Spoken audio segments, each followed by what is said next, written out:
Hello everyone. Welcome to another video. As you have seen the thumbnail, we are going to talk about can you really make money by watching ads? Wasting no more time, let's jump into the video. If you are here for a single word, then I must not waste your time and should say the reality. The answer is no. The main aim of these websites is to get your data and make money using you. Yes. You are the product here.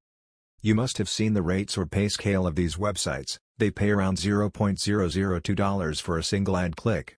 If you are determined enough to watch ads, then it might take you loads of days just to make a single dollar.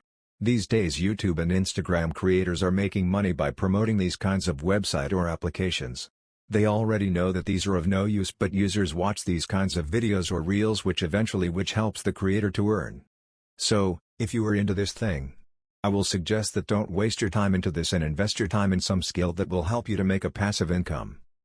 This was all from my side. I hope the video was helpful and opened your eyes that how YouTubers and Instagram influencers are scamming people in this way.